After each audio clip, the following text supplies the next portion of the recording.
ఇండియాలో number 1 party BJP, రాష్ట్రంలో number 1 party టీడీపీతో కలిసి 1-2% ఓట్ బ్యాంక్ని ఈవీఎంల ద్వారా వాళ్ళ ఓట్లతో గెలిచారు. మీరు ఇండియన్ క్రికెట్ ఇంక నయం. నేను బ్రహ్మ విష్ణు మహేశ్వరులు మా ముగ్గురన్నదాను అనలేదా? చిరంజీవి, నాగబాబు, పవన్ కళ్యాణ్ మేము లేదా తండ్రి కుమార పరిశుద్ధాత్మలతో సమానమని కనీసం సిగ్గేనా ఉండాలి మాట్లాడడానికి. ఇండియన్ క్రికెట్ టీంతో మీరు పోల్చుకోవచ్చా? బ్రహ్మ విష్ణు మహేశ్వరులతో మీరు పోల్చుకోవచ్చా? ఇలాగుంది రాష్ట్రం.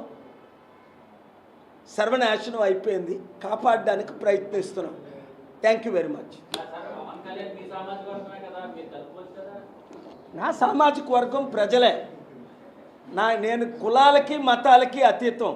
ఒక కాపుగా పుట్టిన అందరికీ గుండె గీసి అందరినీ ఎక్స్పోజ్ చేశాను, కానీ ఎప్పుడూ ప్యాకేజ్ స్టాల్లాగా అమ్ముడుపోలేదు, గుండె గీయించుకోలేదు. మోదీ నా కాళ్ళు పట్టుకున్నాడు, కానీ ఈయనలాగా నేను మోదీ కాళ్ళు, మాయావతి కాళ్ళు, అవసరమైతే ఎవడి కాళ్ళలో పట్టుకోలేదు నేను. సో ఇప్పుడా డేట్తో సహా చెప్తాను. 2010 జనవరి 25 మోదీ నా కాళ్ళు పట్టుకొని 120 రోజ్ ఫ్లవర్స్ ఇచ్చి అనేక బొకేలు ఇచ్చాడు, డేట్తో సహా.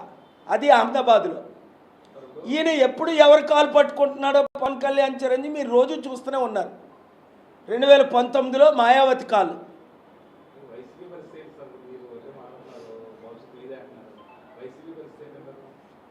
ఇప్పుడు వారు పోరాటం చేయలేకపోతున్నారు. వైసీపీ వాళ్ళు పాపం డౌన్ అయిపోయి ఉన్నారు. అసెంబ్లీకే వెళ్ళలేని పరిస్థితి. ధైర్యం సరిపోవట్లేదు. 1 by 1 రెడ్ బుక్లో ఉన్నోళ్ళని అరెస్ట్ చేస్తున్నారు.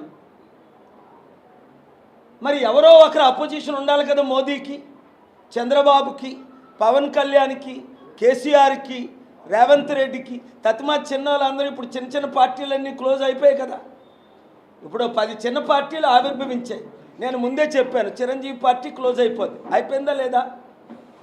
శర్మిల పార్టీ క్లోజ్ అయిపోద్ది. అయిపోయిందా లేదా? ఇప్పుడు సిపిఐ, సిపిఎంలు క్లోజ్ అయిపోయాయి. అవన్న క్లోజ్ అయిపోయా లేదా? ఇంక బతుకున్నాయా? కేరళలోనే లేదు, వెస్ట్ బెంగాల్లోనే లేదు. ఫైట్ ఇస్తుంది మేము ఒక్కరమే. రోజు తిట్టేవాడు ఆర్ఎస్ ప్రవీణ్, బీఎస్పీ, కేసీఆర్ని. ఆయన పార్టీలోనే వెళ్ళి చేరిపోయాడు. ప్రొఫెసర్ కోదండరామ్ రోజు కాంగ్రెస్ని తిట్టేవాడు. పార్టీ క్లోజ్ చేసుకొని కాంగ్రెస్లోనే ఎమ్మెల్సీ అమ్ముడుపోయాడు. మీరు చెప్పండి ఏమైనా పేర్లు ఉంటే. ఇంకా ఏం మిగిలింది? లీడ్ చేసింది ఓన్లీ బీజేపీ. అందరినీ మింగేస్తుంది. బీజేపీని ఎదుర్కోవడానికి, మోదీని ఎదుర్కోవడానికి అంత సత్తా ఉన్న కేజ్రీవాల్నే మింగేశారు, నితీష్ కుమార్నే మింగేశారు, చంద్రబాబునే మింగేశారు. నన్ను మిగడానికి వాళ్ళకి సరిపోదు. ఎందుకంటే నేను ప్రపంచాన్ని కాంకర్ చేసి వచ్చాను.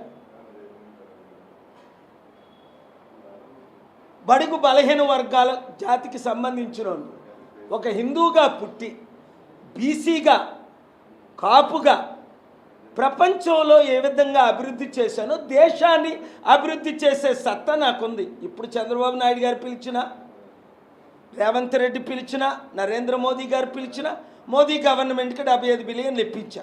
వైట్ మనీ రాష్ట్రానికి ఇప్పిస్తా.